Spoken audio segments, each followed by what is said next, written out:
Guys, welcome back to Magic TV. My name's Craig. It is 9 o'clock. It's a Saturday, which means it's time for a Talk Magic.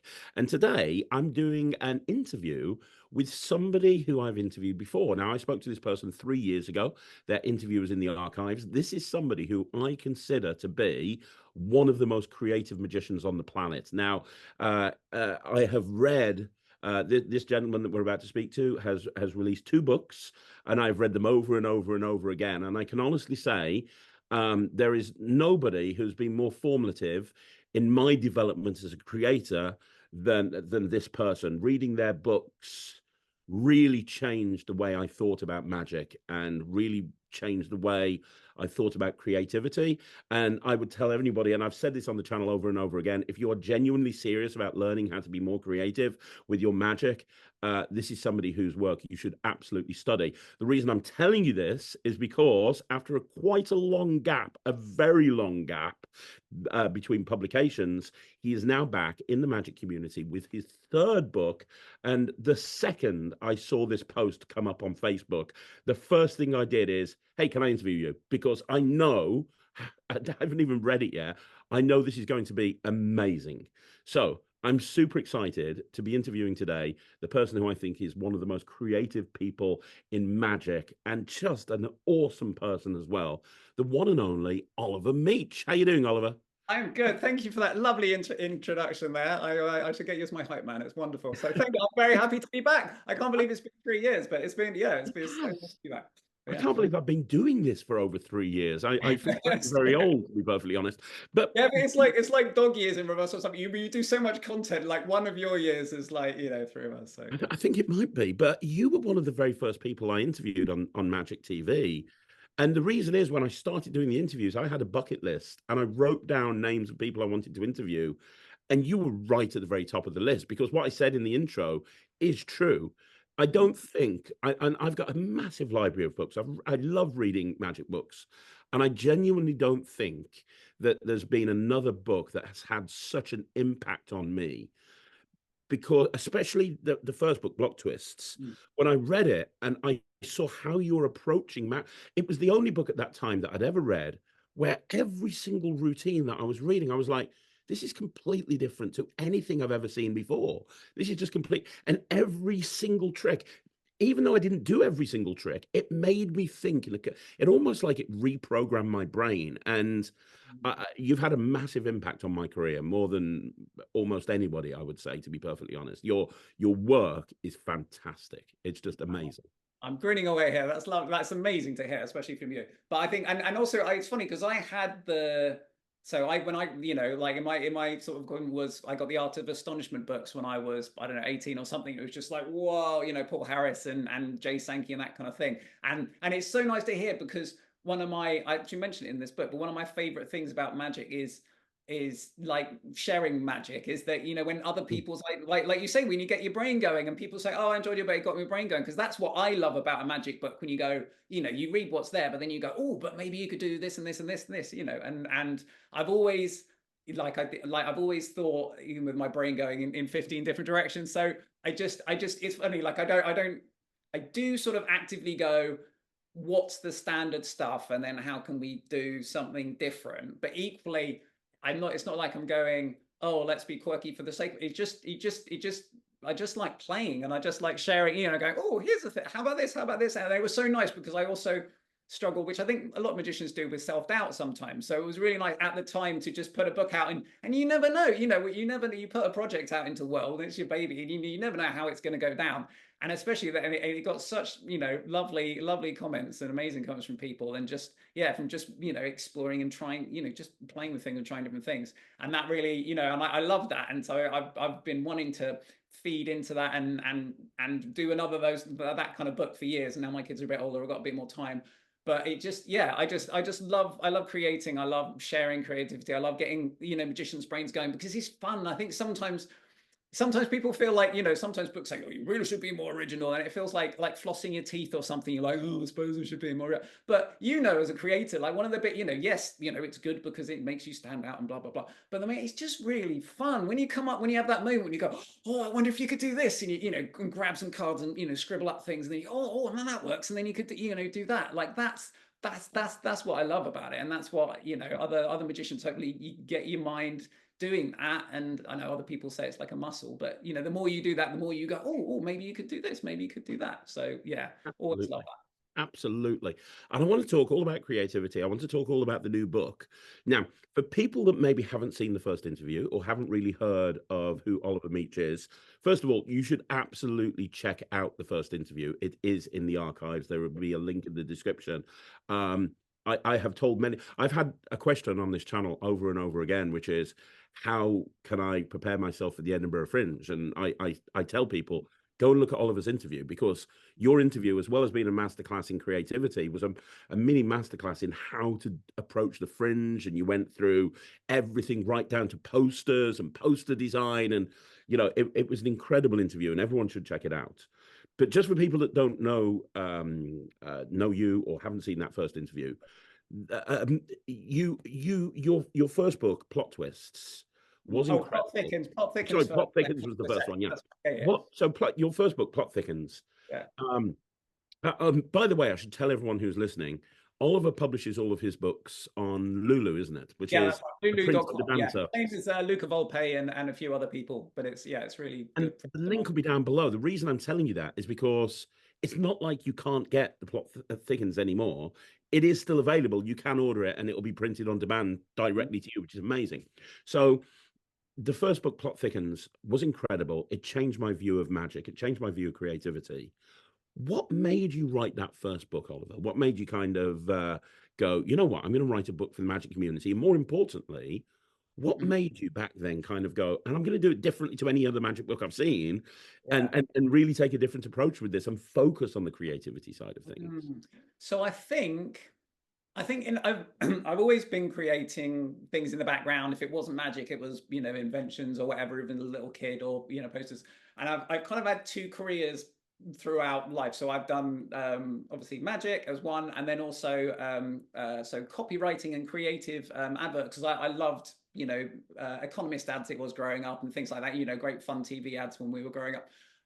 So I did a course in creativity on that, and it really taught you to think differently. And they had the phrase first thoughts. If you had something that was good but a bit route one, I think some comics use this the same term as sort of, yeah, it's fine, but it's another Ace assembly, or, you know, whatever it happens to be. And so that really sort of helped train me to go, how can you be different all the time, always? And then also, because I was coming up with like an iceberg, like I heard someone mention just recently.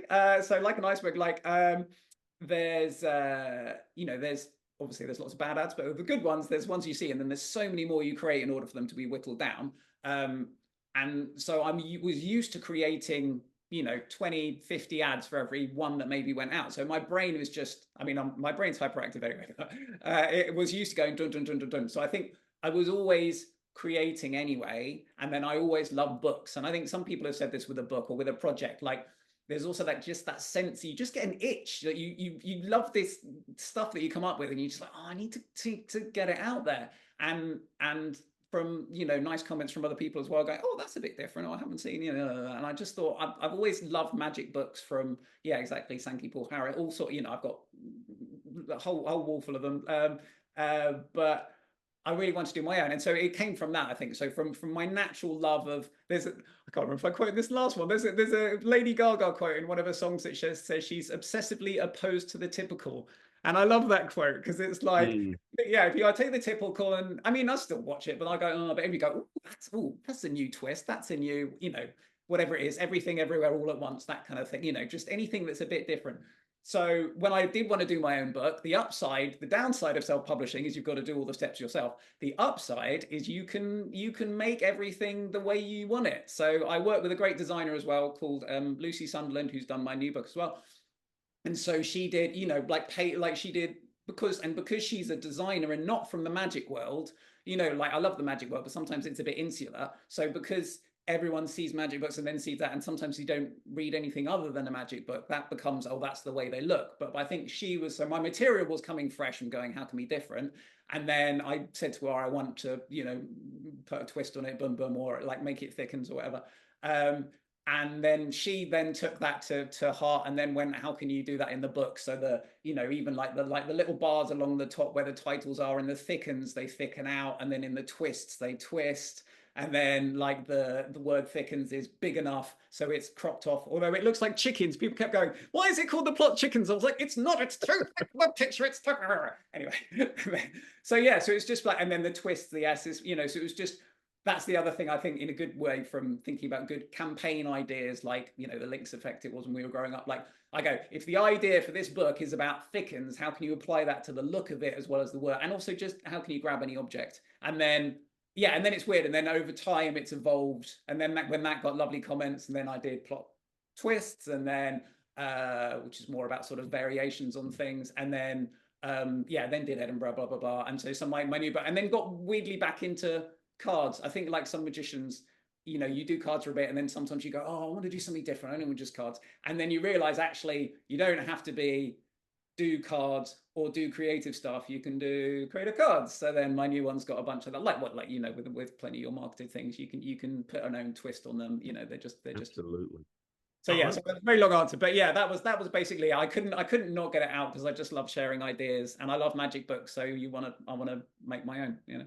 But what I loved about, you know, I've read some magicians' approaches to really kind of out there creativity, and although it's very an interesting approach, it's something that a working pro like I am, it's kind of unworkable. It's kind of like, well, I love what you're thinking here, but there's no way I'm going to be able to use that. So it's a, but with your material, and one of the reasons I love it so much, it's very out the box thinking in so many different ways, but it's also material that is absolutely workable in a real world scenario as well, whether that be at a gig, in a close-up gig, on stage, or you're performing socially at a house party or something, whatever it may be.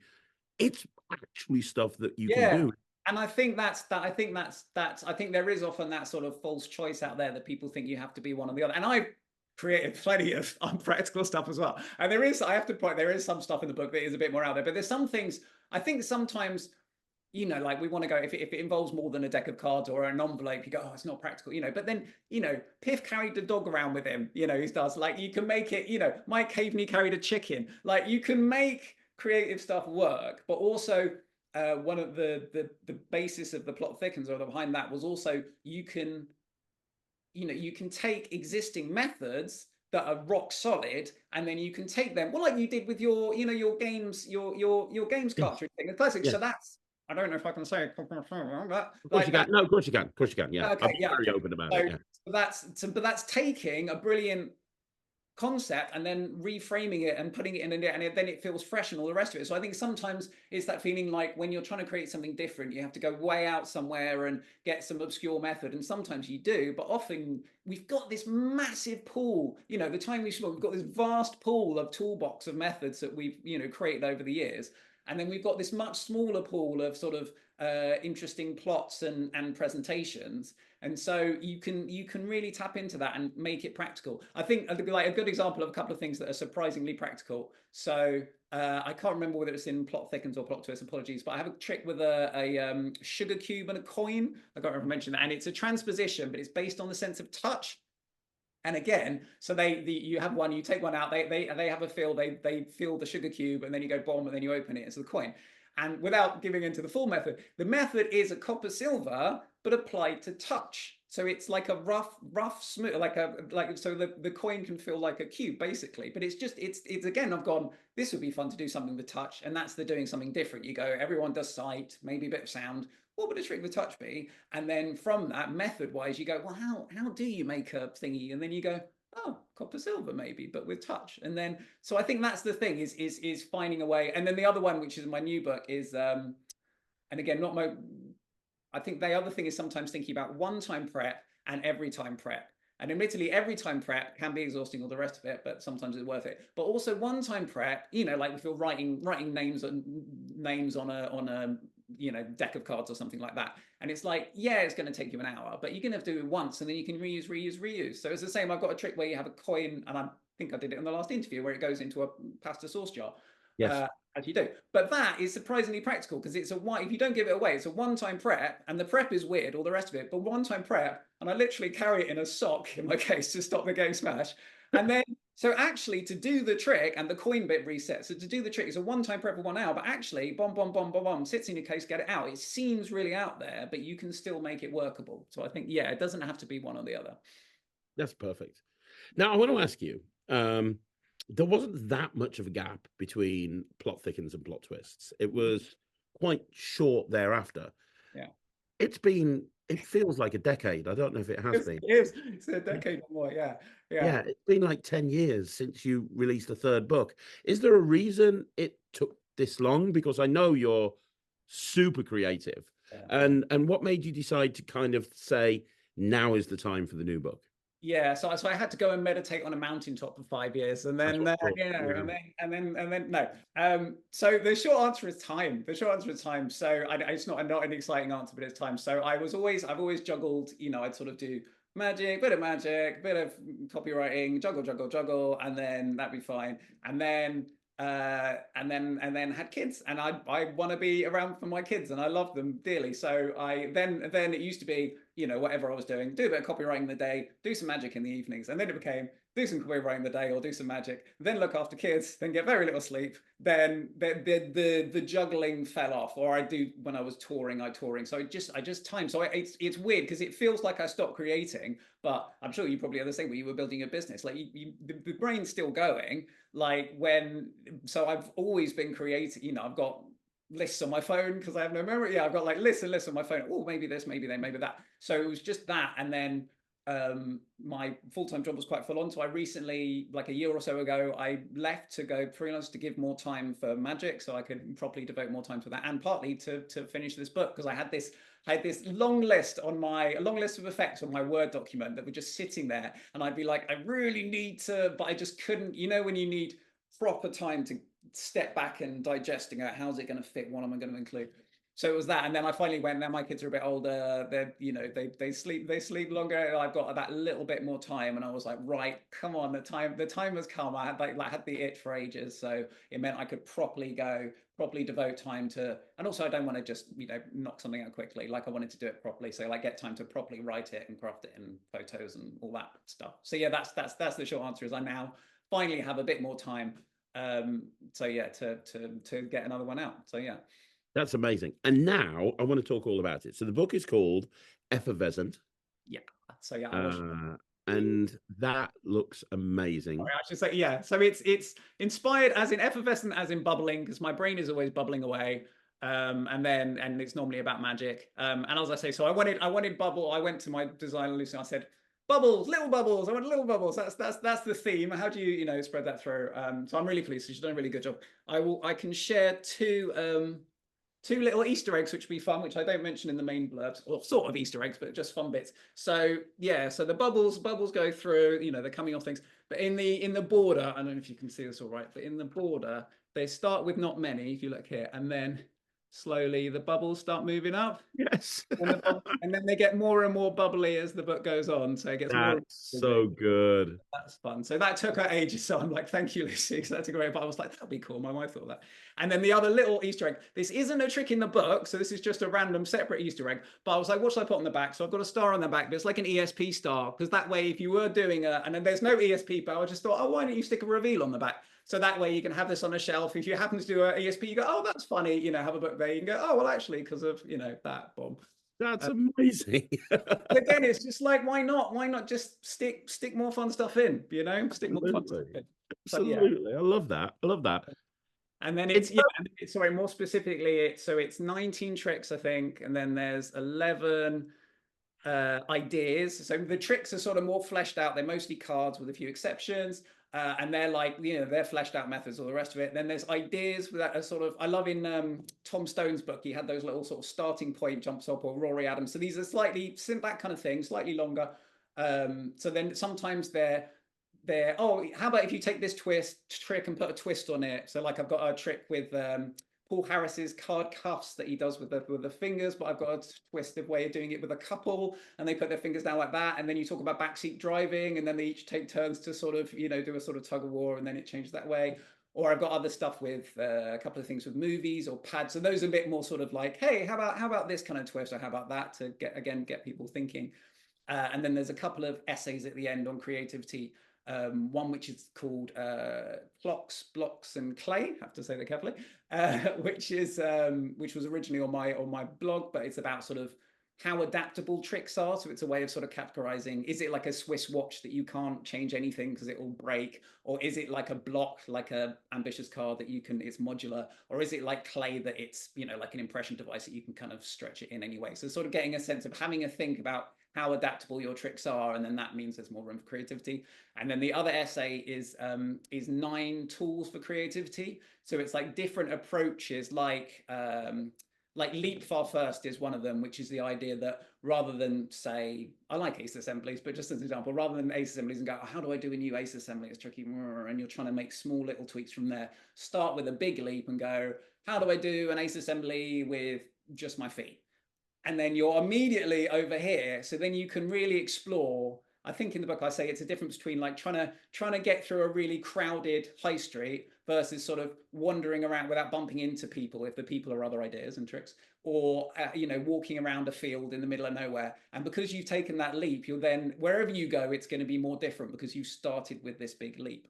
I suppose in the same way that you have with cards, you go, oh, they're cards, but I know you mentioned with motivational quotes on, and that's already, that's your big leap. So then whatever you're doing with that, it's inherently going to be different because you've started by leaping far first. So there's sort of 9 ways that people can try thinking, because be creative sounds a bit vague sometimes. So it's like, here are some of the ways if you want to yourself, but equally if people just want to learn a bunch of fun, creative, things that you can do, then obviously there's plenty of those too. Amazing, amazing. Well, let's delve a little bit deeper. I want to delve a little bit deeper into this. Yeah. So the 2 essays sound amazing. And creativity, that's the thing that people ask on my channel all the time. How can you be more creative? How can I flex my creative muscles? And having those 2 essays in there is brilliant. In terms of the 19 tricks, because obviously we're magicians, it's all about the tricks. I love tricks. All about the tricks. So is the book aimed at one particular person? Like, are these tricks for close-up situations? I know you perform regularly on stage. Is it really for a stage type performer?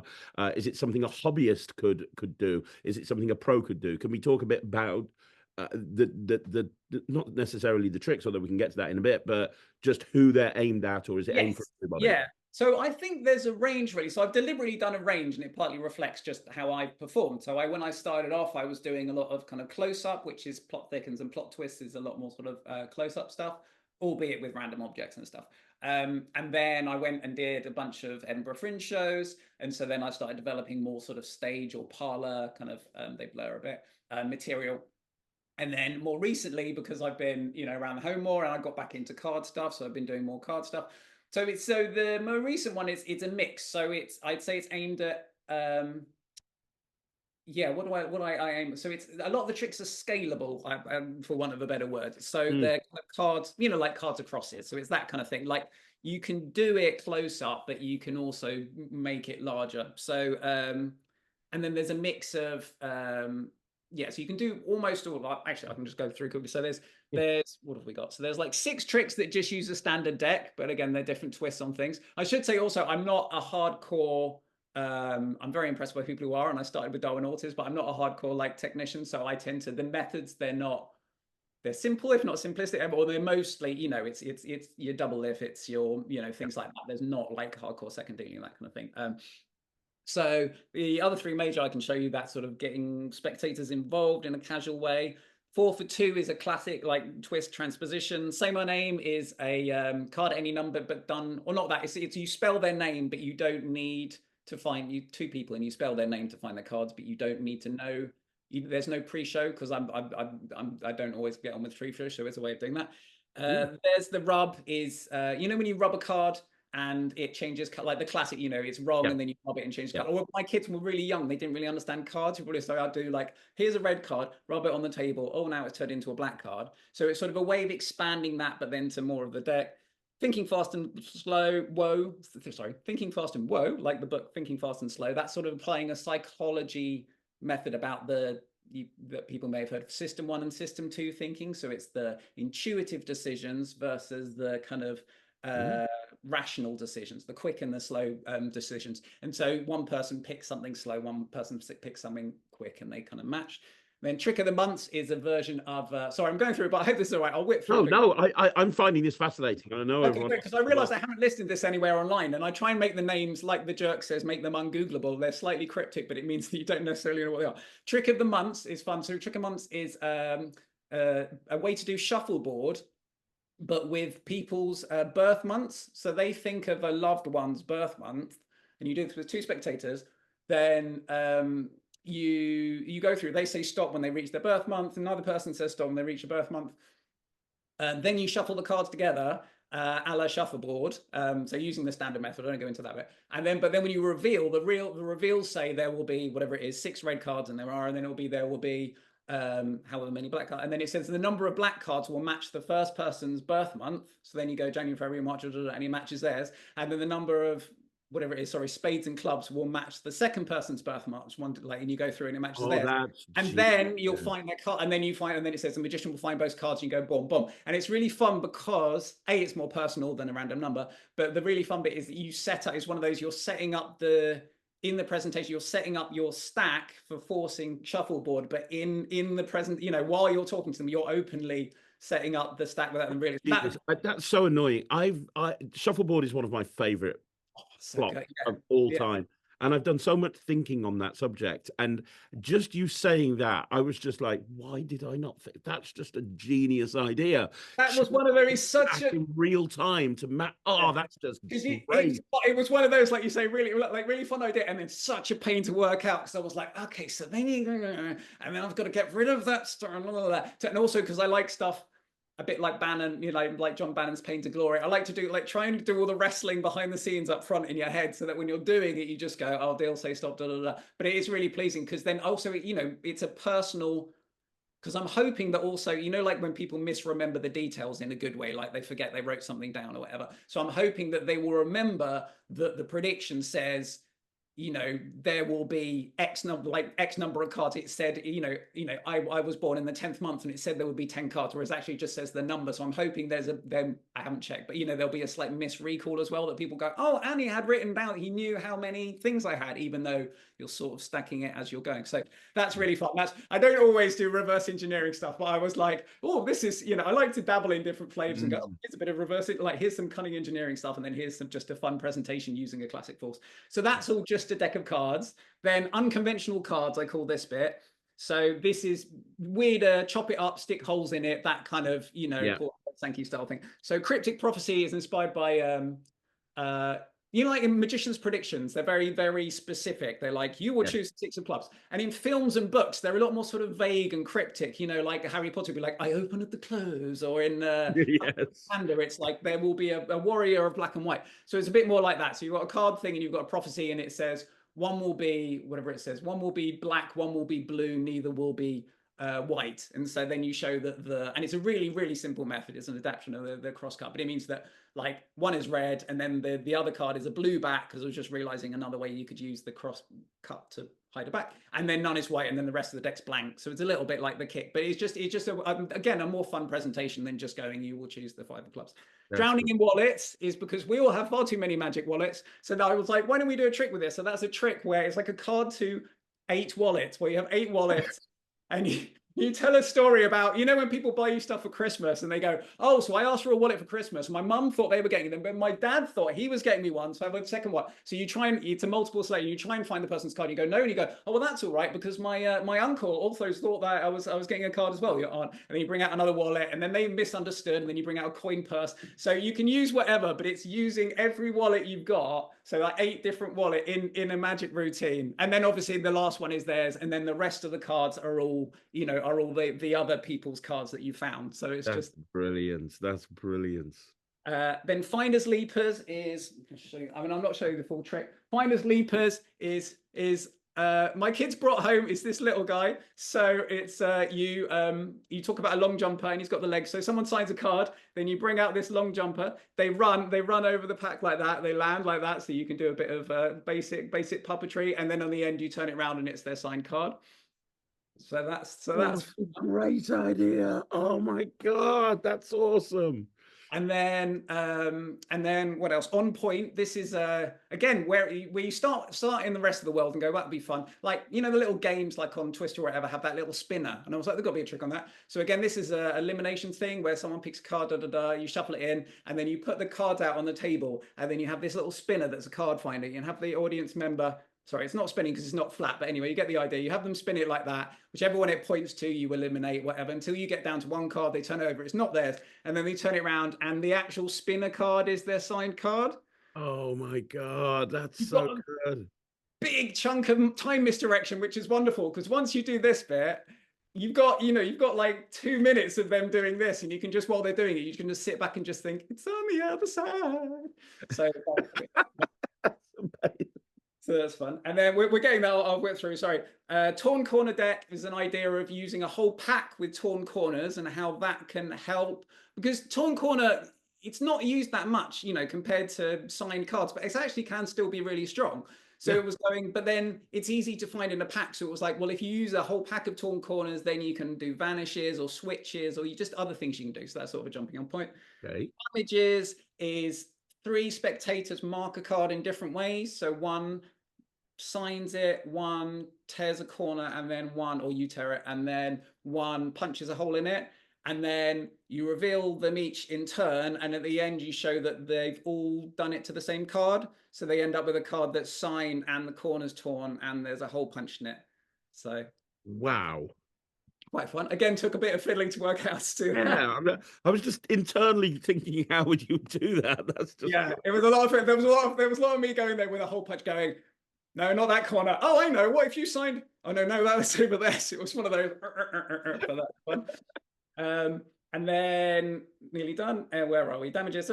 Pip repair kit. That's a really quirky one. That's a bit like, so you have a card and the pip's off. I know other people have done things with pips, but I just like the idea that you have a bicycle repair kit that you go, oh, well, as a magician, it's all right. I've got a repair kit. And so you bring out a box and they've got a whole bunch of little circles with pips on, and then you put it on, and then you staple it on to be the extra one. And then you rub it on the table, and then it absorbs into the card. Then it becomes their actual card, but the staple's there. So just like a playful way of adding a pip.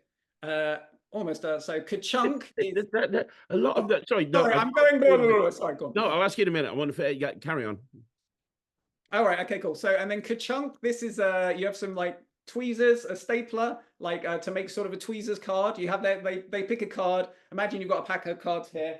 A case, you put the cards in the case and you say, oh, well, I'm going to use this. So it's a hands off, these like tweezers to find your card. So you stick it in and you remove one card and it's not their card. And you go, okay, we'll take it, have another go. Then you stick it in, you come out again, you go, have I got your card? And they say, yes. Then you hand it to them. Then as they take it, they realize that the card's stapled onto the, onto the tweezers card. Oh. It's a really nice moment when, when people pick up a solid deception deck and they sort of pick up and the whole deck comes with them the first time and they sort of put it. So it's a nice thing because you can hand it to them and they go, what's that?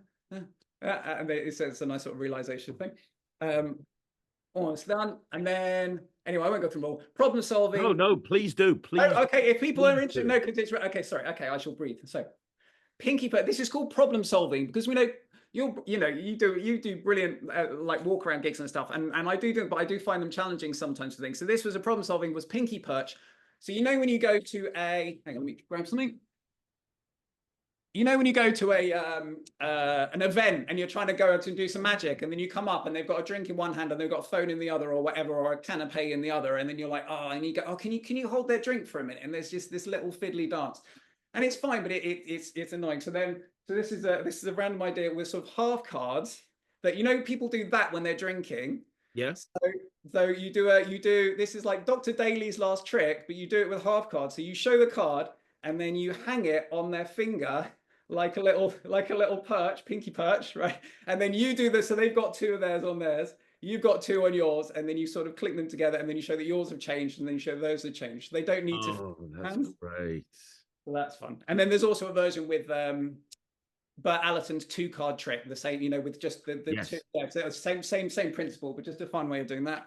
MacGyver stands, again, 80s 90s reference from MacGyver TV. Well, I was a huge MacGyver fan. Oh well, there we go. It's the magicians in us. You gotta exactly, you gotta use a ski pole to turn it into a tank or whatever, so that is, I like card stands, when you're doing stuff like this, like because my style is quite jokey and playful and loose and a bit scrappy, I don't found that the glass is okay, but it felt a little bit elegant for me. And I know you can get little plastic stands. And I was like, oh no, suddenly what if you can make them out of stands? So it's three different, I think it's three different ways to turn, like just fold playing cards.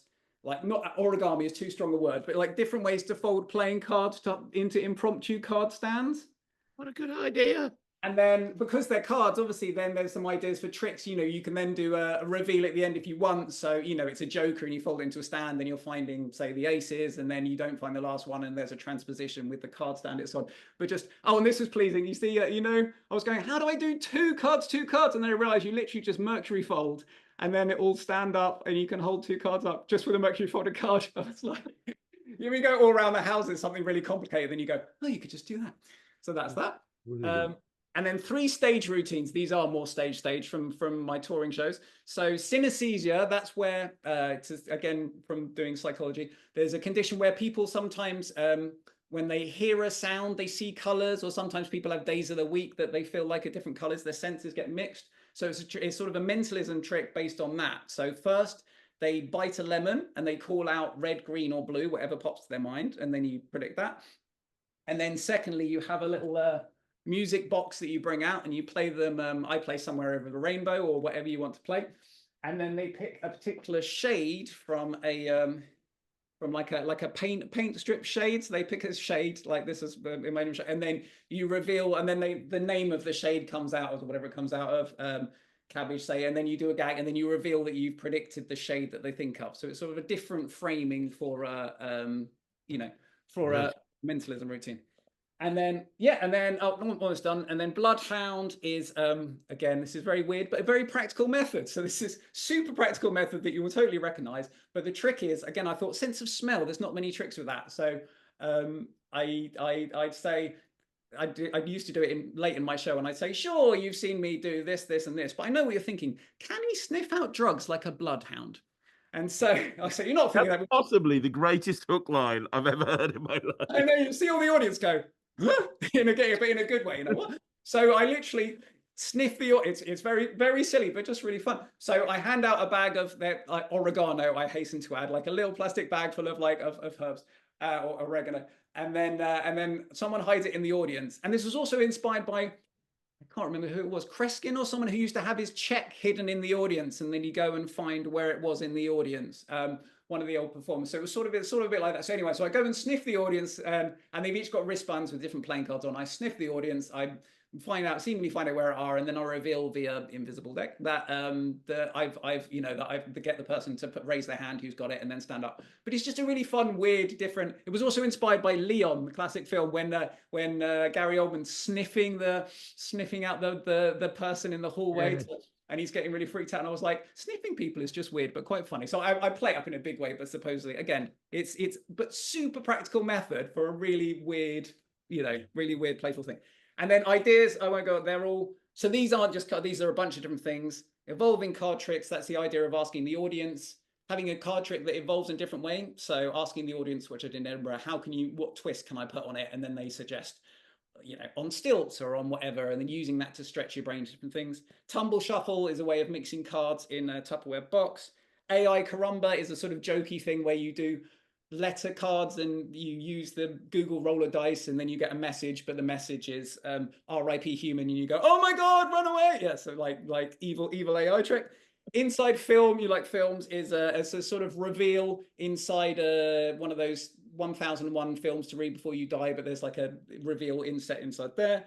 Morph in time is a way to adapt a classic trick that's normally used to produce something, to change a rounded balloon. You pop it and it instantly becomes a balloon dog. So it's like a really nice short opener. Morph in time, that's Morph in time. Kim's Vanish is doing a bird, the birdcage vanish with the cloth on a stage, but doing that, but on a much smaller sort of parlor stage, based on that memory game. When you have a bunch of objects on a tray, we used to do it in Scouts, and then you go, what's missing? So you do that a couple of times, and the third time you go, what's missing? You go, oh, actually everything, and you chuck it up, and the cloth's got, and they've all. Oh, that's great.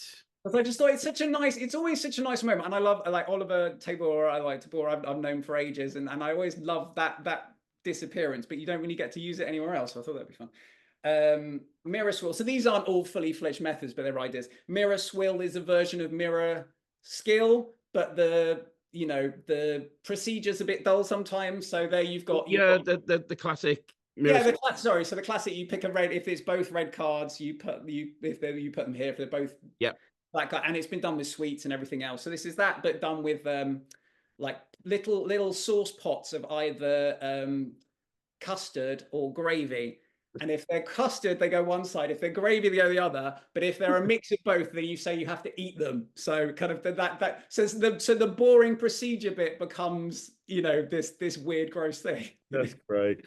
But again, it's just on how do you get something how do you take a procedure that's boring if, well, I think Eugene Berger has a quote like that about the elimination of boring moments. And it's like, it's literally just starting from mirror skill's great, but all the going through, oh, here's a pair. How do you make that more interesting, Now you bring it up. This is gross. I've never performed it, but it's a trick where they pick a color and you throw up that color. So it's purely for late night. This is in terms of who's it for. This was I never did a really late night. I can't remember what it was at Edinburgh Fringe, and they had like a show that started at like 1 a.m. and everyone was completely drunk, and it was all like rock. And I'm not that out there. I'm relatively wholesome on stage, but I was like, what would I do for this crowd?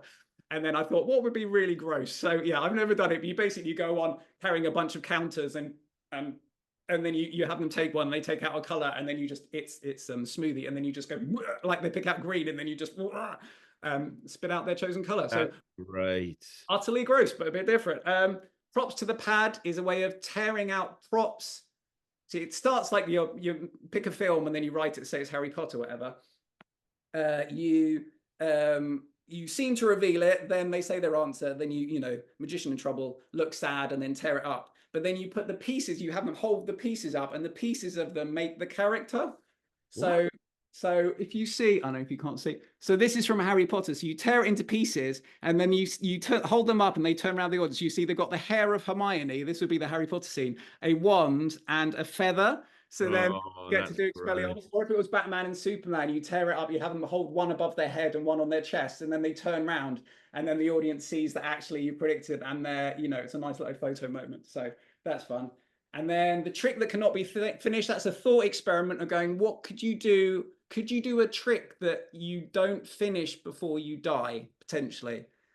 And again, never done it, but intriguing. And then to you, final trick is what I mentioned before. So that's taking the card cuffs and just saying, how about if you do it in a sort of backseat driver couple deciding who gets to move this card, and then they work together. Woo! There we go. Wow. I've never asked you this question before. Listen to the description of a lot of that. Yeah. There seems to be a lot of things that are kind of Sankey-esque. Like was he an inspiration to you? Oh, absolutely. Sankey and Paul Harris were my two in my formative years. Like, it's weird. Like, yeah, it's weird. One of my first books was Darwin Autism. So I loved it, but it was so hardcore sleight of hand. And then Paul Harris first, I think, for the sheer breadth of going, do a trick with an apple, do a trick with a lip balm, just like you say, in terms of expanding your mind of what's possible. And then Jay Sankey, yeah, totally. I just love premises. I love premises. And the other thing, which has got a lot of in that, is like playful audience interaction. Like when I used to tour my show, I used to get, and I know this is heresy, some performers, but I used to get like 10 different people up on stage just because I love that interaction. And so I love I love Sankey for his breadth, because he goes, how about this? How about that? And like you say, and also a lot of his stuff is practical, even though it's really quirky, it's still really, really practical. So, sorry, banging the table. So yeah, I love Sankey. And I love any kind of offbeat, but I don't tend to think, what would Sankey do? I'll just sort of go, well, what's in the world? I start a lot of time out in the world. That's the thing. I go, here's a little game spinner. Oh, what could a trick be with that? Or here's a, smell. There's not much tricks with smell. What's the trick in that? I often do that. I think Simon Craves does that a lot. So that's definitely the approach is plot, heavy premise. I go, what's a fun plot? A lot of those, it's like, oh, you can smell drugs. Oh, you can whatever. What's a quirky plot? Because a lot of people don't play with plots. And then it's, even though there's method stuff too, obviously, and or it's find an interesting thing in a world. Is it film? Is it whatever? If it's some song, is it whatever? And then go, how can you bring that back to magic? Just because it takes you to interesting places. That's amazing. The other thing is, you referenced somebody earlier on, and I've kind of had you referenced the Jerks, and obviously nobody knows who the Jerks is. Yeah. Some of your stuff feels very similar to him in that it's very out there. And I had a And conversation with somebody about a month. I had a conversation about somebody a month or two, and they were like, "Who do you think the Jerks is?" And I was like, if I had to guess anybody, I'd say Oliver Meech, other than the fact that Oliver's too nice to be the yeah, Jerk. He can be quite I'm always paranoid about sometimes. being told off or people being. I always like. I'm super smiley and friendly. Yeah, I'm always paranoid about offending anyone. That's yeah. Like the Jerks is like I love it. And he's we email sometimes, and he included one of my tricks in the Christmas thing a while back, which was really nice. But yeah, his humor's definitely a bit more like he's not afraid to be provocative, whereas like I am in everyday life, but actually online and stuff, I'm a little bit more like hello rather than being like. But yeah, no, he's great. But again, it's just that yeah, I think he's. I mean, obviously his thinking's amazing. Like his so yeah, and again, often it's interesting because he's thinking about plot. I mean, often it's presentation and plot and how much, and especially with him, like he's even if he's taking an existing trick, like I know he likes Bannon's directed verdict or whatever, and going actually you put this framing on top of it. I know he's doing it in a sort of casual performance way often, but like you put this framing and then the experience gets totally different. So I'm not quite as probably as immersive as him, but certainly in terms of focusing on like if there is a trick, just starting with a premise, and if that means that you can use a you did the DVD like an invisible deck, amazing method. So if you've got a routine and the best route for that, like with the smell trick I did, I came up with a bunch of different things with pre-show so I could actually go up to the person or all this weird stuff, or how can I track it, whatever, like blindfolds is all the rest of it. And then I realized that revealing it in the audience actually was less satisfying than coming back and revealing it on stage, and actually the wristbands was fun. And it ended up coming all the way back round to invisible deck, and that's okay. I think he's just exactly starting with what's fun. Like I love fun. What's a fun premise that's different, and also what's a fun interaction. So like rather than they're not just signing something and that's it. Like you're like your big red button. I love your big red button for that because because they're really getting involved, and it's really and it's a consistent premise. I think that's the other thing the Jokes talks about is that once people are on board with the premise, you've got so much more entertainment potential in there anyway. Like once someone's spinning they're spinning a thing, they're involved, or they're holding something, or they're listening to a music box, or they're being sniffed. You don't have to try and cram in, creative like presentation on top of this generic thing. It's already in there because you're interacting, and people are funny. That's the other thing, and if you give them space to interact more, just giving them like giving them a playground or a sandbox and going, here's a thing that would be fun, and starting with interesting. What would be a fun thing to do? And what would be an interesting premise? And then if that's a new method, then sometimes it has to be. Sometimes you wrestle with, as you know, wrestle with that. If there's a perfectly good message that that's worked for years and years, use that. Absolutely. And if you had to give people that are watching this, Mm. if you had to give one piece of advice for people that want to be more creative, just other than buy the book, because it seems like there's a lot of information in there about doing it. But if you had to give people one piece of advice, what would it be? I'm trying to think what I said last time, but anyway, this time I would say two things. I know that's not one, sorry, but anyway, Oh, you're allowed. one was thank you. So one is actually we mentioned when we were chatting beforehand is I think just rethinking it in a different way I think helps, because I think often magicians feel they should, and it's like they should floss their teeth or they should exercise more or whatever, like it's some chore, or they worry that it's some big epic unclimbable mountain that after 15 years of honing I can finally perfect this magic, and some of them are like that, but suddenly you have an idea, boom, done, like you're there. But I think the fun is not sometimes trying to work out how to do it is tricky, but the joy, come up with a little thing. And the other thing, I suppose, Magic for Dummies, I really enjoyed the book Magic for Dummies, even though I know it's general public. But one of the things I thought was really smart that they had in there was I think David Pogue, is it? Anyway, it was the card trick machine, and he had like basically force and reveal. So that's a really good place to start, I would go. Is just go take a force and reveal, because we get very blasé about it because we see it all the time. But like force and reveal, or even you do some really complex trick, and then afterwards the audience goes,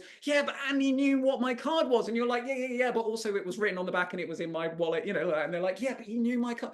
So start with the force and reveal. That's the biggest thing. Take anything that you like in your life. I think that's the other thing, is just look at life. Like magic is this, and it's all there, it's all good, but sometimes it's all magic about magic about magic. You know, like you get some films that are films about filmmaking and it all gets a bit, into you. So yeah, start with life. Go with what makes you noisy, what annoys you, what makes you smile, whatever. Start anything, and then just start with the force and reveal, and go force and reveal, but it's on and just look around look around the world. Force and, but it's on my TV. Force and reveal, but it's in an apple. Force and reveal, but it's, it doesn't feel like a real. You pretend it's mind reading, so you're not getting stuck on the method bit, and just go, what would be force and reveal, but it's on your, I know we love phones, but it's not doing amazing. You can't guarantee you're going to have great tricks, but getting to some tricks isn't as, you know what I mean? Like getting it's doable. It's doable. I think that's a scary thing. It's like, like stand-up comedians, you might not all go instantly. If you're learning stand-up, you wouldn't go instantly to do an hour show, but you could say a couple of jokes with your mates and they laugh and you go, okay, that's a start. That's still a joke. Like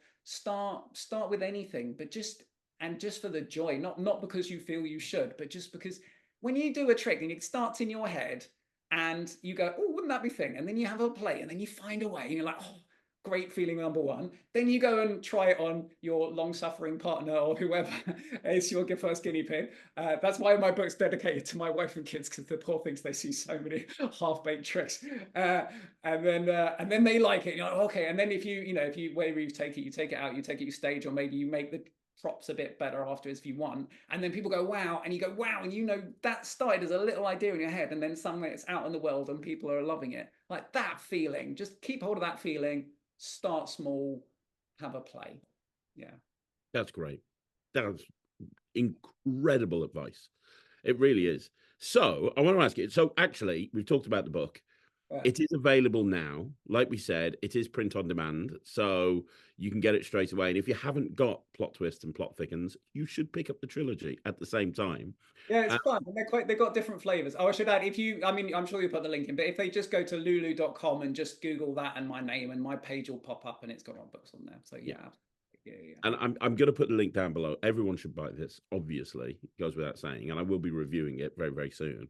I want to ask you, are we going to have to wait another decade for another Oliver Meech book? I hope not. I have the brain does not stop. It doesn't always sleep, sadly. So no, I touch whatever plastic laminate on this desk is. It will not be another 10 years. I do have another list on my phone, but equally, I know my shiny object syndrome. I want to properly promote this and get this out in the world, because my natural thing is, oh, it's done, right, what's new? And I was like, no, come on, like, let's actually get this out. But once I've done that, I have another list on my phone. I have a whole bunch of new ideas. This was not it. This was just where I got to. I thought would be a good mix for this. So there maybe hopefully is the answer. Like, it won't be immediate, because it takes, to do it well and all the rest of it, to polish it and all that stuff does take a while. But yes, I touch wood. Definitely, definitely maybe to without becoming Oasis. Yeah, definitely maybe there'll be something else soon. There's certainly plenty of ideas in the background. I just need to get this out, have a breath, and then go back to the studio, like the band say. No. I'm happy with that. And here's a question that I don't know the answer to. Are you available to be booked for lectures? Because I know yes, you've been very much. That's the thing I said in my book. I know I've been gotten. So it's weird. I did I've done lectures back when I was doing Plot Thickens and Plot Twists and stuff, because I've been semi away from the magic world in a public creating sense. So the short answer, I should say, very much around for lectures, very much around for shows. Like I took the plunge and went freelance to give myself more time, but I am free again. So yeah, I love meeting other magicians. I love lecturing, and I have a little bit more time than I did for years. So I have a bit more flexibility. So yes, please do drop me a line. I'd love to share my stuff. Have you ever lectured at the Blackpool Magic Convention? No, I'd love to. I love Blackpool, but I've never. Well, I know Russ Stevens and Russ Brown's watch this. So, and Guy Barrett, the three organisers. So Guy, Russ, and Russ. I don't know what you're doing. Pull your finger out.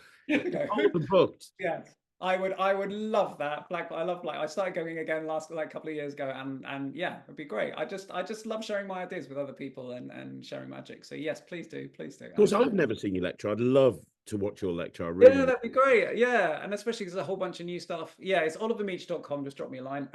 But yeah, I think no, it'd be fun. And also, I generally do lecture and or I used to do like a little mini workshop of with creativity within that. I did that for the Young Magicians Club the other day, which was fun. Like a few weeks back.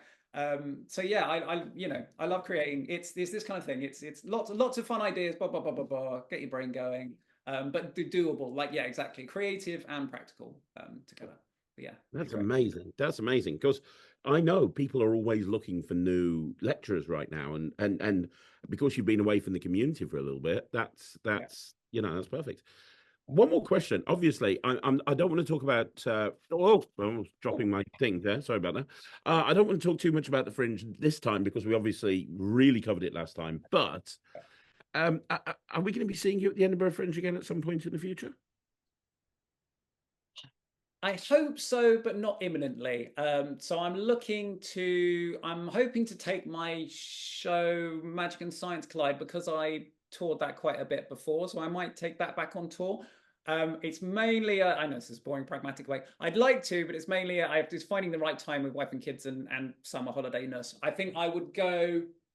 I have another show that I'm developing that's sort of inspired about books. So that depending on how that grows, that I might take that back.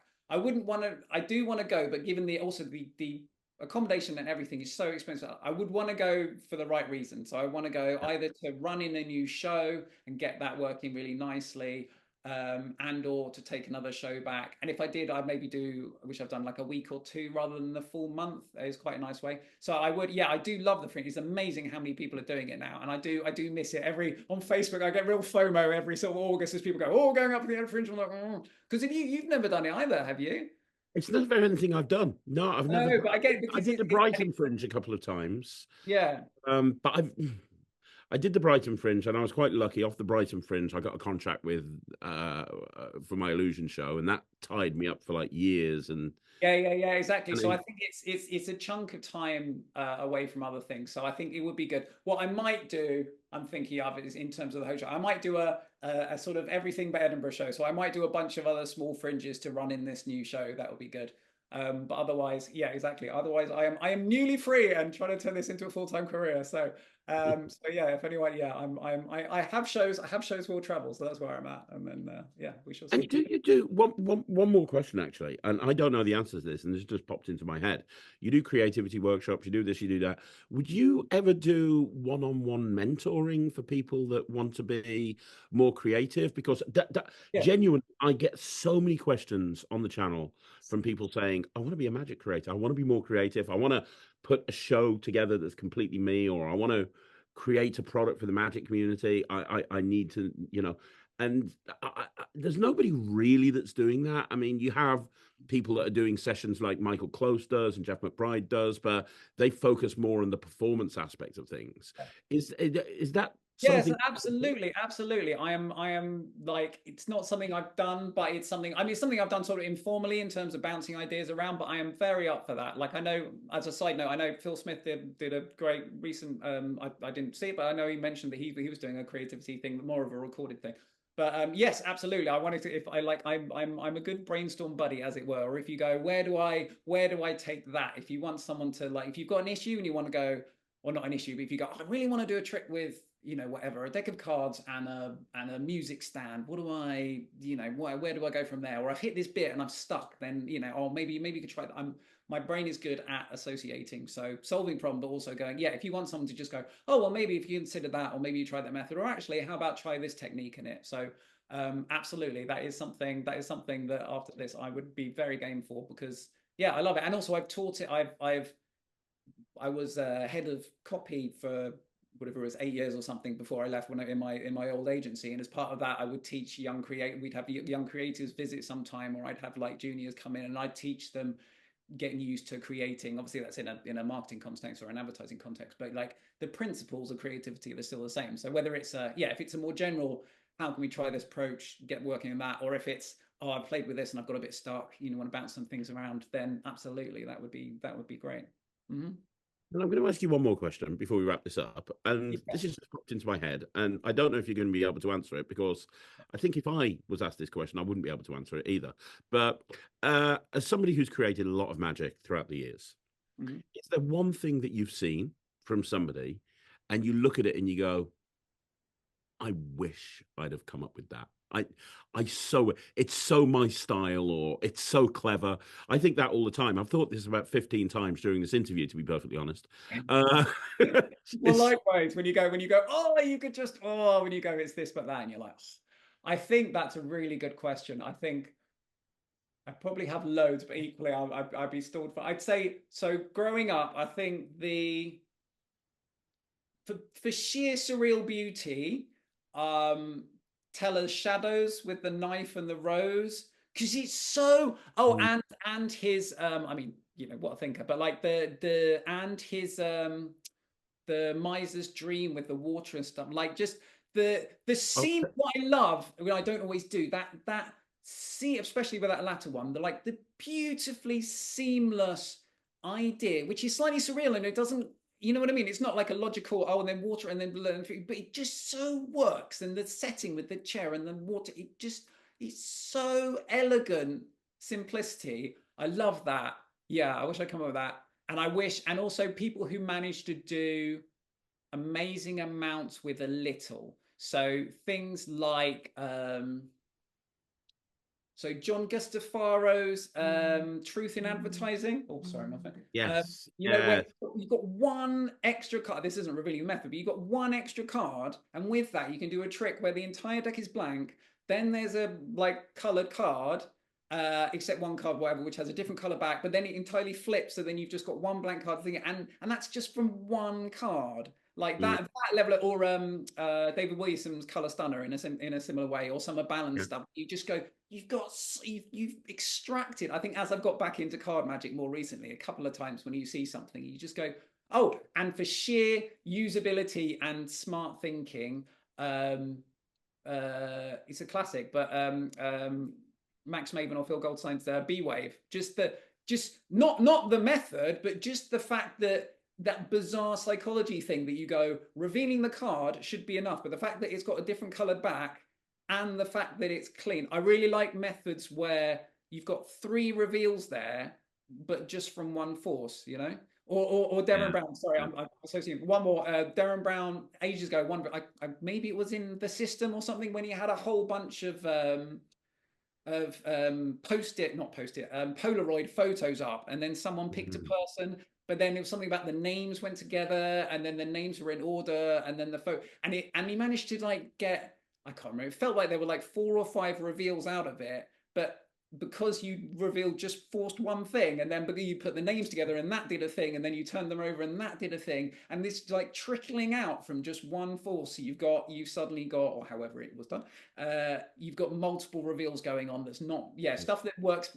You're wringing more magical entertainment out of the same few things, especially when it's based on just how people think. Like, you know, like a blank deck, Yep. blank deck reveal is just inherently for lay people just like, whoa. And you're Yeah. not, it's not any harder than revealing the cards are all black or whatever. Then, but it just is. So that level where you just go, you're really thinking. Any Mm. of those where you just go, oh, you know, and that is when they're so minimalist as well. That's where you go, you can improve other things, but you just go, well, where'd you go? It's so flawless. Like it's just, where are you going to start with that? You just go, okay, you just admire it, and you just go, oh, oh. Absolutely, 100%, completely agree with it. I'm really glad, actually. One of the things you said was tell us a miser's dream. I remember the first time I saw that live. I got married in Vegas. Me and my wife. Yeah. It's not as sleazy as it sounds. It was planned. It's not like we went through a drive-through and got married by Elvis Presley. It was actually planned. But our wedding night entertainment, we went to see Penn and Teller, and I went to see them with Sarah, my wife, and as a coin worker, I just watched that entire thing for the first time, just jaw open, just like, how is he doing this? What is They're empty, and then and what? It's just like, it's going. And also it's got an ending. Like Miser's Dream is, you know, legendary trick doesn't always have an ending. And then you're Nope. like, this is great. And you're going, why the glass bowl? And it's a bit, and also it's that great surprise, but logical in retrospect. You're like, why is he holding a fishbowl to put the coin? And then it's just, that feeling that you don't always get that Yeah. often, what takes you back to just being like that, oh, Yeah. Yeah. Yeah. That right there. I'm so glad you said that. yeah. Yeah. I mean, I am so happy that you freed up some time to sit down and chat Oh, with well, no, not at all. This is a pleasure. I love sharing. I'm so happy you did too. I know you're juggling 15 projects at any one time. So me. so But nice to talk, creator to creator, because you know how it's like really nice to share, all the wonderful things and all the bits that go on with interesting ideas. absolutely. And anyone who's watching this, you wouldn't believe how long it takes to bring something like this to fruition. Like you're just seeing this wonderful blue book that he's holding, and it's got all of these the amount of time and effort that you must have put into to get that book into that position. Yeah, Especially you've done it I, like you've done it all yourself. And a quick Like shout out, I, I've done it myself, but I also a quick shout out. Oh, sorry, in terms of creativity, also like ask other people, like you say, get help. So yeah, so I've honorable mentions to like wonderful people. So obviously my wife for support and everything else. The Lucy who designed it, also Mike Vance, I'm not sure I pronounced, but brilliant. Does a lot of proofing for other people. Lovely guy, offered to do mm, it, did a great job. He's great because that I think so much in I'm not the person to say this by far, but recognizing what you're good at and not so good at in life is really helpful. And I know that I'm really creative. I know that I can write, hopefully, like in a nice, smooth way. I know that my minutiae of proofing is not my top skill. Whereas he could go through, and even though with my copywriting brain, I'd gone, oh, I pretty much caught everything. It was really good. He was going bum bum bum bum bum. Also, as a left-hander, you have to write it all as left-handed, and then you have to swap all over to right-handed while picturing it, but obviously the indices of card don't swap, so not everything. So that bit, and then crediting. I think crediting is really important in Magic. So I've tried to credit really well. So there's a big acknowledgements, thanks at the end. But everyone like Magic Circle, everyone else who when I couldn't find particular credits, and Liam Montier, who looked over the book, he helped with credits. He also had his own ideas, so there's a couple of pages of his own twists on things. But yeah, like it takes a village to raise a child, and it takes a village to write a book. But yeah, just the the photos, the layout, the proofing, the credits, there's a lot. Well, like like with like saying with releasing your tricks, like you do, all the the trailers and everything else behind the scenes. There's a lot that goes along behind the scenes. So it's so nice when people, well, they do appreciate, because it is a lot of work that goes on. So do support all other creators out there, because it makes them feel good, and then they're more likely to release more. absolutely. And Oliver, thank you so much for coming on the channel. I'm sure this is not going to be the last time that I see you on Magic TV. No. I'm sure I'll see you on here again, and I cannot wait to review the book. I just can't wait to read it. I know that I'm just going to lock myself in a room for a couple of days and just be there, because it's just I meant every word that I said. Plot thickens, plot twists, two of my Thank favorite you. books of all time. And I'm so glad that I now have a trilogy and waiting patiently for book number 4. So Oh, God. it's not going to be a decade. I will literally ring No, you no, that's if true. I have to. All right, it's a deal. But I want everybody who's watching this interview to do a couple of things. The first thing I want you to do is, if you have a magic club or a magic society that are booking lectures and you want an amazing lecture that they probably haven't seen before, reach out to Oliver. His website's down below olivermeech.com. And he is available for lecture booking. Same as if you're organizing a convention and you want an amazing lecture that's really different to anyone else out there, please go ahead and contact Oliver. Secondly, go on the link down below and go and buy Effervescent. And while you're at it, if you haven't got plot twists and plot thickens, like sometimes you read magic books and they're kind of a bit out of date because they're like 10 years ago, and the material in those books is just as good today as it was when Oliver first released them. So make sure that you go and pick up all of his books if you haven't got them. You can go and do that immediately. Follow him on social media, do all of that fun stuff, because I think everybody should support you, Oliver, because honestly, you're amazing. You are absolutely amazing, and I'm a Well, huge likewise, fan. thank you. It's been wonderful. I love talking magic. I love chatting with you. It's great. So yeah. No problem at all. And Yeah, I'm Oliver Meech on Facebook, so I'm not big on other things, but yeah, just drop. I'm Oliver Meech on Facebook. Just yeah, connect. I always like meeting other magicians. Definitely, all there that you good go, stuff. Oliver Meech on Facebook. I'm connected. You should be connected as well. And one more time, Oliver, thank you so much for coming on the channel. Really appreciate it. And guys, thank you very much for watching this interview. One more thing, leave a comment down below. Let Oliver know what you thought of the interview. I thought it was amazing. Leave a comment down below. He will see the comments. If you haven't seen the interview that we did 3 years ago, please check that out because it's full of even more wonderful advice. I'll be back next Saturday with another Talk Magic. But on behalf of Oliver Meech, thank you for joining us this week on Magic TV. And I'll see you again soon. Oliver, one more time, thanks very much. Thanks a lot. Lovely to be here. Guys, see you again soon.